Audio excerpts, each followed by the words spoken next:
प्रिय विद्यार्थियों, नमस्कार। आज हम काव्यांग परिचय वाले अंश का अध्ययन करेंगे। उसमें सर्वप्रथम अलंकार ज्ञान की चर्चा करेंगे। अलंकार क्या है, उसकी परिभाषा क्या है, उसके क्या भेद हैं, किस तरह से शब्दालंकार और अर्थालंकार होते हैं, उनकी क्या विशिष्टताएं हैं, इसकी हम विस्तृत चर्चा करेंगे। सबसे पहले हम बढ़ते हैं अलंकार क्या है। तो आपने पिछली कक्षाओं में पढ़ा होगा कि अलंकारों को यदि हम शाब्दिक अर्थ से देखें तो उसका अर्थ होता है आभूषण। आभूषण क्या काम आता है? आभूषण किसी भी सौंदर्य को बढ़ाने में मदद करता है। जैसे कोई वनिता यानी कोई युवती किसी आभूषण को धारण करती है तो उसकी सुंदरता बढ़ जाती है, लेकिन आप इस ओर देखना जरूरी है कि उसकी प्राकृतिक सुंदरता होना भी ज़रूरी है। तो एक तरह से जो आभूषण है वो बाहरी तत्व है, मूल तत्व सौंदर्य है, वो उसका होना ज़रूरी है, लेकिन यदि आभूषण उसके साथ जुड़ जाते हैं तो उसकी सुंदरता दुगुनी हो जाती है। तो ये सुंदरता को बढ़ाने वाले हैं। तो कविता का मूल सौंदर्य तो ज़रूरी है ही, लेकिन यदि अलंकार उसमें आ जाते हैं तो उस कविता की सुंदरता और बढ़ जाती है। तो अलंकार का शाब्दिक अर्थ माना जाता है आभूषण। सौंदर्य में ये अभिवृद्धि करने वाला होता है। जिस प्रकार आभूषण तन के सौंदर्य को बढ़ाते हैं, उसी प्रकार काव्य में अलंकार उसकी सुंदरता को द्विगुणित कर देते हैं। आचार्य भामा क्या कहते हैं? वो कहते हैं कि वक्राभिधेय शब्दोक्ति रिष्टा वाचामलंकृति, अर्थात शब्द और अर्थ की विचित्रता ही अलंकार है। अलंकारों के बारे में हमारे जो काव्यशास्त्रीय विचारक हुए हैं, आचार्य हुए हैं, उन्होंने काफ़ी चर्चा की है। तो जो भामा हैं, जिन्होंने अलंकार संप्रदाय की स्थापना की थी और उन्होंने अलंकार को ही काव्य की आत्मा माना था, तो वो ये कहते हैं कि शब्द और अर्थ की विचित्रता को अलंकार माना जाना चाहिए। आचार्य दंडी जो हुए हैं, ये भी अलंकारवादी आचार्य थे और इन्होंने बहुत अच्छी परिभाषा दी। वो कहते हैं कि काव्य शोभा करान धर्मान अलंकारान प्रचक्षते, अर्थात काव्य को शोभा प्रदान करने वाले धर्म ही अलंकार है। यहाँ क्या स्पष्ट हो रहा है? काव्य की यह शोभा बढ़ाते हैं। बात वही है कि काव्य की सुंदरता को बढ़ाने वाले जो कारक होते हैं वो अलंकार होते हैं।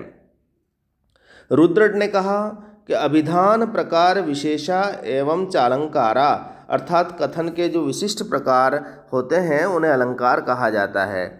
आधुनिक हिंदी आलोचक जो हुए हैं आचार्य शुक्ल, उन्होंने अलंकार को किस रूप में कहा कि वर्णन करने की चमत्कारपूर्ण जो शैली होती है वह अलंकार है। यानी एक कवि जब अपनी कथ्य का वर्णन कर रहा होता है, उसके भावों को प्रकट कर रहा होता है, तो उस समय वह चमत्कारपूर्ण शैली का प्रयोग करता है और इसे ही अलंकार माना जाना चाहिए। तो उन्होंने जो परिभाषा दिया तो उसको ये कहा कि काव्य को सुशोभित करने वाले उन विधानों को अलंकार कहते हैं जिनके द्वारा काव्य में आकर्षक चमत्कार आ जाता है। तो हमने देखा है कि काव्य में जो चमत्कार उत्पन्न करने वाले जो कारक होते, तो अब इन परिभाषाओं से क्या निकलता है? परिभाषाओं से प्रकट होता है कि अलंकार के लक्षण क्या हैं। तो एक तो पहला लक्षण यह है कि ये काव्य को सौंदर्य प्रदान करने वाले तत्व हैं, यानी कविता को सुंदर बनाते हैं और उसकी आकर्षण क्षमता बढ़ा देते हैं। सामने वाले को वह उसकी सुंदरता, उसका सौंदर्य प्रभावित करता है। दूसरा बिंदु निकलता है कि ये काव्य को अधिक प्रभावशाली होते हैं। कविता भाव की दृष्टि से तो संपन्न होनी जरूरी है ही, उसमें तो कोई संशय नहीं, लेकिन उसको और प्रभावपूर्ण बनाने में ये अलंकार मदद करते हैं।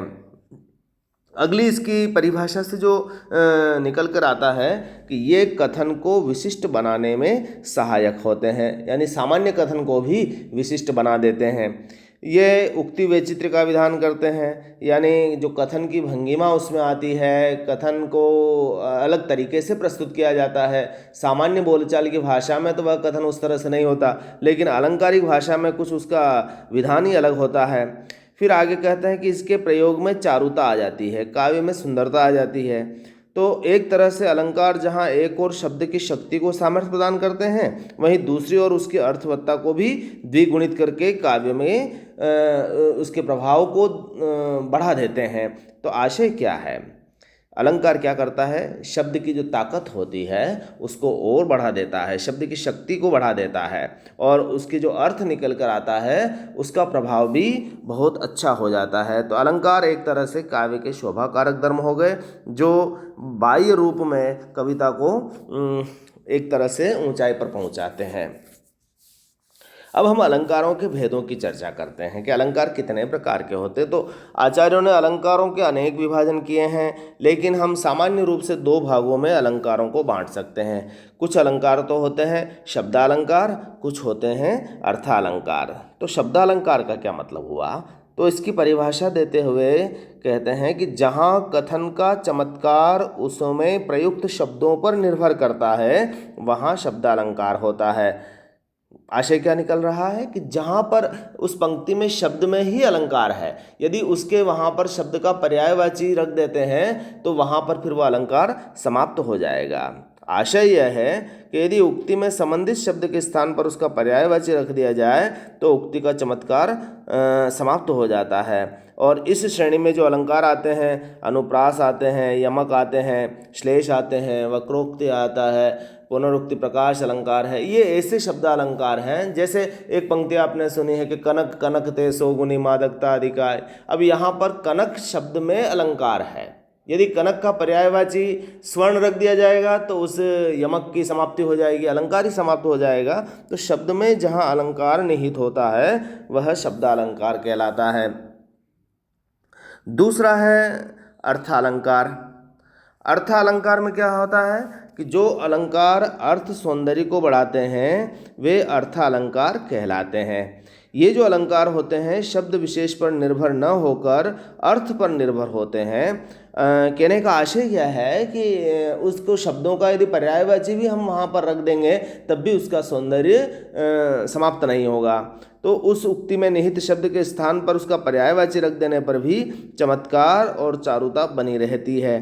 काव्य में अर्थ की प्रधानता होने के कारण अर्थालंकार महत्वपूर्ण होते हैं। बाकी जितने भी अलंकार हैं, जैसे अर्थालंकारों में जो आपके पाठ्यक्रम में दिए हुए हैं उसमें जो महत्वपूर्ण है वहाँ पर उपमा है, रूपक है, उत्प्रेक्षा है, अतिशयोक्ति, भ्रांतिमान, संदेह, दृष्टांत, उदाहरण, अर्थांतरन्यास, तदगुण, मिलित, व्याज, स्तुति, ये सारे जो अलंकार हैं वो अर्थालंकार की श्रेणी में आते हैं।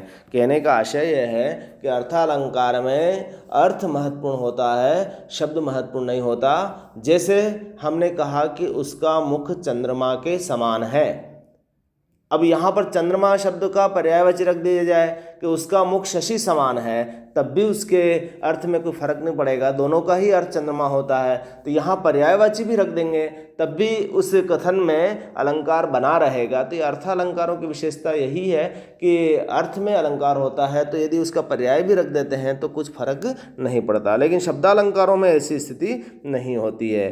तो सामान्यतया प्रश्न यह भी बनता है कि शब्दालंकार और अर्थालंकार में क्या अंतर होता है। तो आपको यह समझना चाहिए कि शब्दालंकार में अलंकार शब्द में होता है और अर्थालंकार में उसके अर्थ में होता है। शब्दालंकार में उसका पर्याय नहीं रखा जा सकता और अर्थालंकार में उसका पर्याय भी रख दिया जाए तब भी वह अलंकार विद्यमान रहता है। तो आज आपने देखा है कि अलंकार क्या है, उसकी परिभाषा क्या है, उसके लक्षण क्या हैं और उसके क्या भेद हो सकते हैं। आप इन दोनों इस